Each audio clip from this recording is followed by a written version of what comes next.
Good evening, everyone, and welcome to another episode of Clearly Ambiguous. So, thank you for the views and the likes and the comments on the previous video.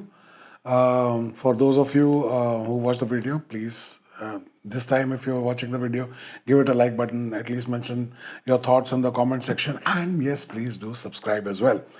What are we talking about today? Well, now, I'm sure everybody has heard that India has signed a deal with the European Union, and the leaders from the European Union were here in India as chief guests on the Republic Day parade. Now, it is being hailed as mother of all deals, right? And probably we've not said it mockingly enough, but then again, it was something that was uh, said by the European leaders, namely Ursula von der Leyen. And she has mentioned that this is a mother of all deals, and Indian economy is one of the most vibrant and fastest growing economies, and Europe should definitely trade with India, and uh, growing India and stable India is better for the world, apparently, according to her. Now, let's go back to what our very favorite person here on this channel, President Trump, said about the Indian economy, which was quoted in the Indian political circles as well, to basically, and that it's okay. I'm sure that half the comments that he makes relating to India is to the fact that probably those can be used as fodder to target the Indian government and its actions. Now, having said that, and the European and Indian deal is a very big deal, and it is not something that everybody can understand right away. And I'm not a specialist in economy, so I'm actually no one to comment on it. But I was having a conversation recently with a friend of mine who pointed out that, now that Indians have signed this deal, and it is being said that now Indians will start buying oil from the Europeans, petroleum from the Europeans versus Russia.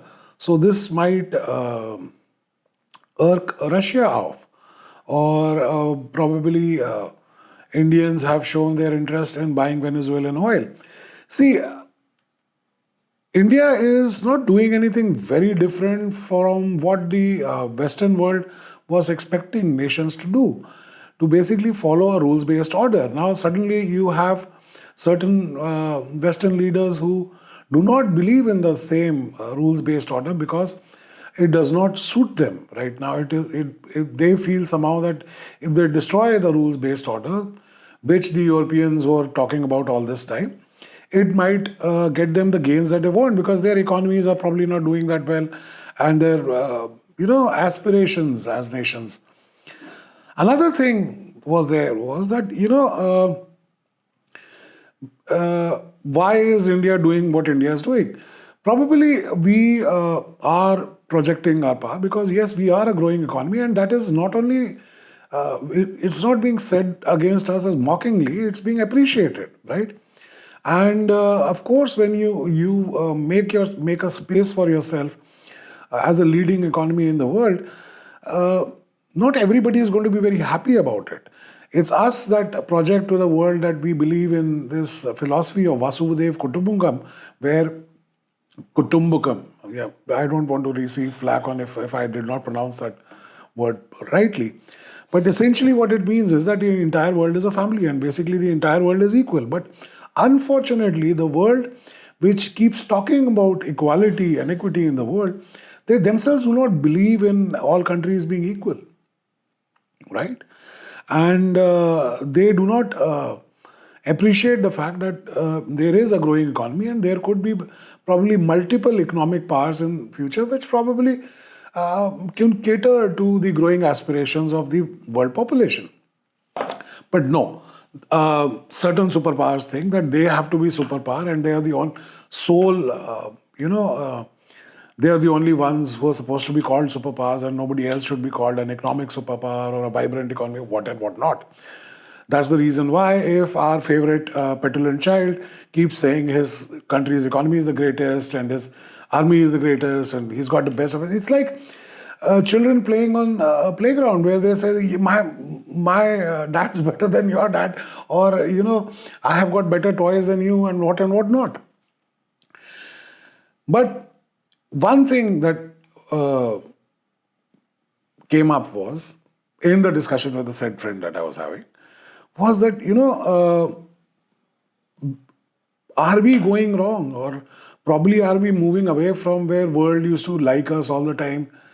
See, a non-aligned India, if somebody thinks that it was appreciated by the world, might maybe in their public statements, and yes, public discourse has basically just become a pig fodder, basically. So, uh, in the past, whether Indians, even when we were not as powerful as an economy or a defense power, were we appreciated?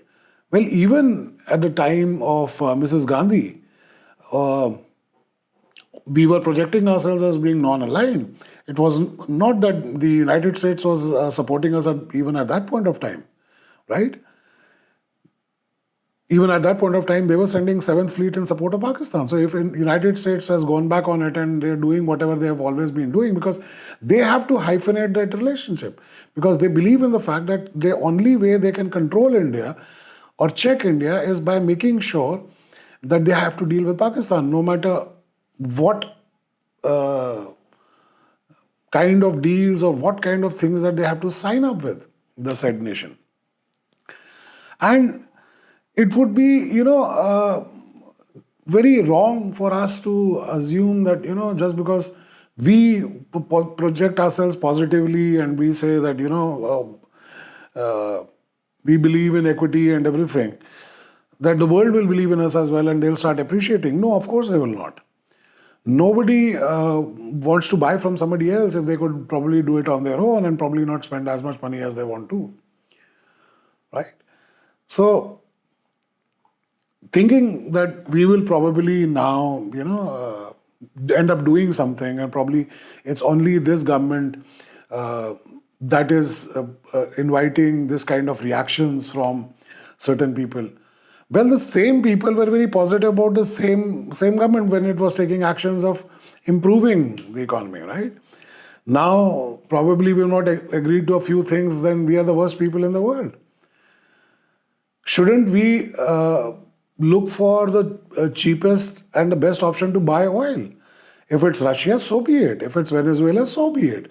If it's Europe, well, Europe hardly produces any oil because Norway and United Kingdom are the only big oil producing nations, and they account for very marginal oil production in the world. So, yes, it doesn't make a difference. And I don't think so that is an option that probably Indians are even looking for. But if somebody says that we are buying Venezuelan oil, and we'll probably buy Venezuelan oil because it makes sense to us, not because our favorite petulant child suddenly feels that President Trump said India is not going to buy Venezuelan oil, and the talks are that we would probably be buying at lesser a price than what the world pays for the same said oil, right? So. How how, the word that there is there in our colloquial, in Punjabi especially, is किन्ना वेला हैगा है, मतलब how ideal is he that he has to make a statement on what we'll be doing. He should be talking about, he should just keep doing what he does. Talk about himself because he's so full of himself and keeps like, he wakes up in the middle of the night and instead of visiting the nature's call, he basically does it all over Truth Social. So,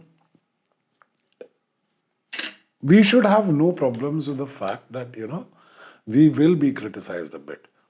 And why is it that we want praise from everybody? Nobody is going to. The economies which are probably losing out to a growing economy like us, do you think they're going to say good things about us? Never. They would probably throw in a few things to destabilize our government and economy and so on and so forth. And while this is happening, there are certain other aspirants to the power centers, and they're not going to say good things about it. So yes, I hope this mother of all deals does ease up our tensions with regards to the Trump tariffs, which were unfairly imposed. And if China has a way of bargaining, probably this is our way of bargaining with the United States. That, fine, if you are just going to impose tariffs and not deal with us right, we will find another market, probably not as lucrative as yours, but it will basically tide us over, right? That's what we'll do. Then, of course, because no politician or no person ever should think that, every nations definitely do outlast politicians and leaders. So, yeah, if anybody becomes that arrogant and drunken on power, sooner or later, he should answer to the protests happening in his own country instead of just going on Truth Social and talking about the fact where we'll buy oil from. And yes, he likes to call himself daddy. It's not even his cohorts who are calling him daddy anymore. He is calling himself daddy. It's like, that's what he said. I am the daddy of